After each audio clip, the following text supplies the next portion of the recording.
26 दलों का महागठबंधन, सबकी लाइन एंड लेंथ बिल्कुल अलग अलग, विचारधाराएं अलग अलग, सोच अलग अलग, लेकिन टारगेट एक, मोदी और बीजेपी।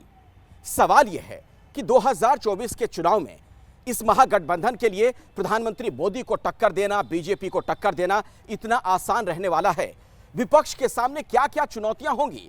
और सवाल तो यह भी है कि 2024 के चुनाव तक क्या ये जो गठजोड़ तैयार हो रहा है वो एक साथ रहेगा?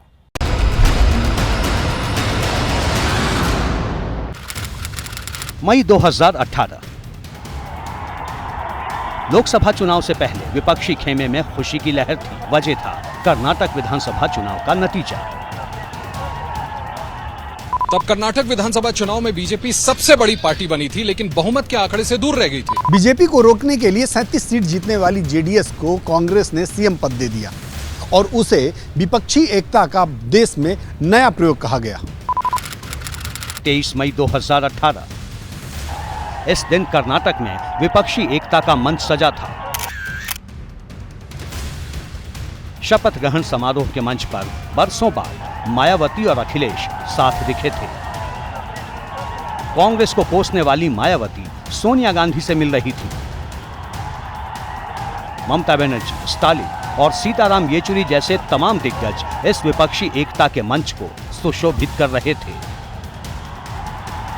तब विपक्षी दिग्गजों ने कर्नाटक की तस्वीर को विपक्षी एकता का बेंचमार्क कहा था। तब जोर शोर से ये बात कही गई थी कि कर्नाटक में दिखी हुई एकता अब देश में दिखेगी और 2019 लोकसभा चुनाव में बीजेपी सत्ता से बाहर हो जाएगी। लेकिन ना ही कुमार स्वामी की सरकार ज्यादा दिन चली और ना ही विपक्षी एकता का नारा। फिर वही मौका है, वही मौसम है और वही इरादा है। बस साल बदल गया है। लोकसभा चुनाव से चंद महीने पहले अब फिर एकता का इरादा लिए विपक्षी दिग्गज कर्नाटक की जमीन पर हैं। मकसद 2024 चुनाव में बीजेपी के खिलाफ एकजुट होना है।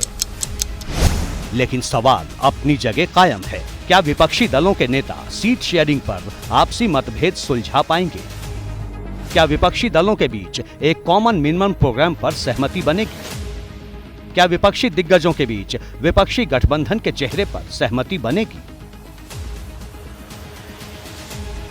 विपक्ष के दिग्गज जब मिशन 2024 के महामंथन के लिए जुटेंगे तो ये सवाल उनके सामने होंगे। इन सवालों में सबसे बुनियादी सवाल सीट शेयरिंग का है।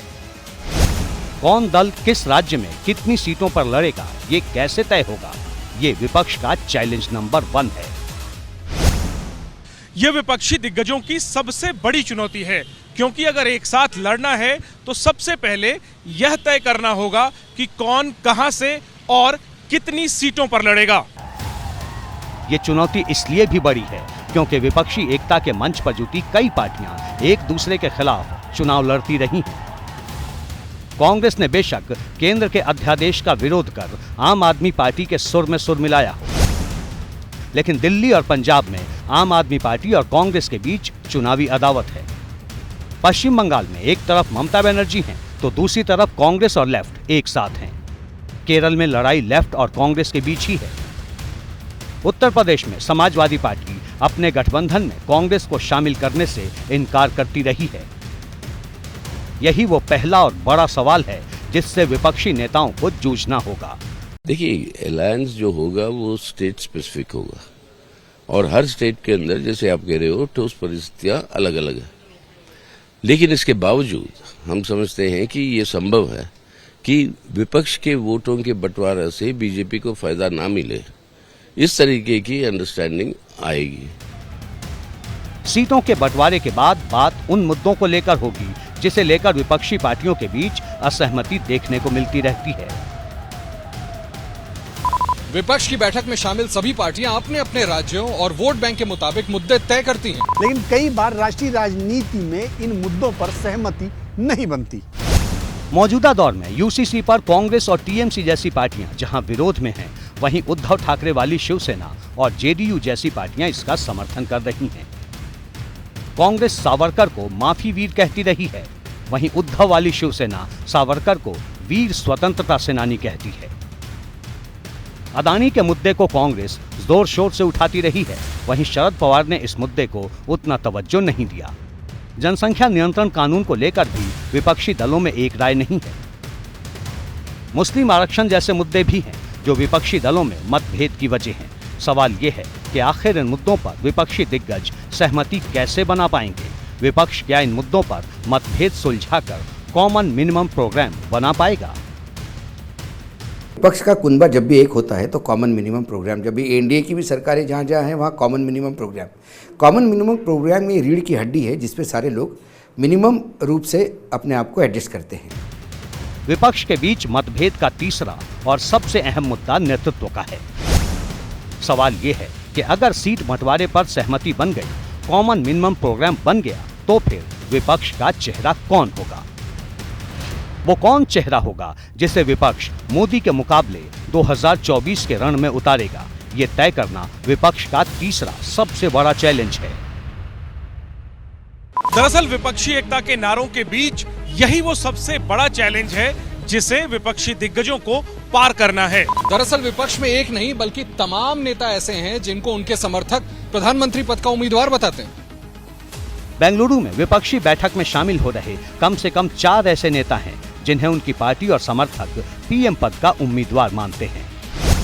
इनमें कांग्रेस की तरफ से राहुल गांधी, टीएमसी की तरफ से ममता बनर्जी, जेडीयू की तरफ से नीतीश कुमार, आम आदमी पार्टी की तरफ से अरविंद केजरीवाल और एनसीपी की तरफ से शरद पवार जैसे दिग्गज नेता शामिल हैं। राहुल गांधी चुनाव लड़ने के अयोग्य घोषित हो चुके हैं, बावजूद इसके कांग्रेस उन्हें भविष्य का नेता बताती है। सवाल है कि इतने नेताओं के बीच आखिर विपक्षी पार्टियां एक चेहरे पर कैसे सहमति बना पाएंगी? विपक्ष का चेहरा नहीं होगा। विपक्ष 1-to-1 लड़ेगा, 1-to-1 मार्किंग में रहेगा। जहाँ रीजनल पार्टीज ताकतवर है वहाँ रीजनल पार्टीज़ को मदद करेगा। जहाँ कांग्रेस पार्टी ताकतवर है वहाँ छोटी मोटी जो रीजनल पार्टीज़ है उनको थोड़ा शेयर देके उनका समर्थन लेने का प्रयास करेंगे।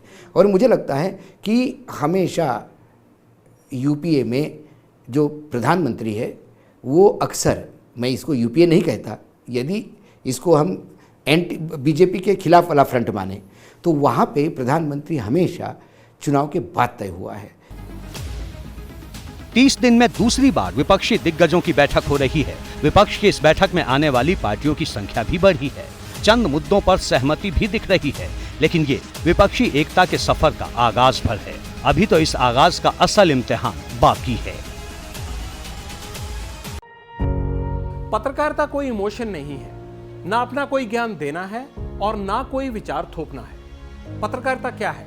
पत्रकारिता का मतलब है सही जानकारी इकट्ठा करना और तथ्य बताना। पत्रकारिता आज जितने महत्वपूर्ण दौर में है, शायद पहले नहीं थी। इस दौर से निकलने के लिए सिर्फ सच दिखाने की जरूरत है, वो सच जो आपके हित को आगे रखे। इसलिए अब रात 9 बजे प्राइम टाइम नहीं होगा, ये आपका टाइम है।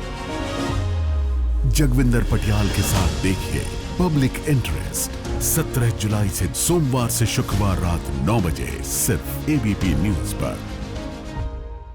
एबीपी न्यूज आपको रखे आगे।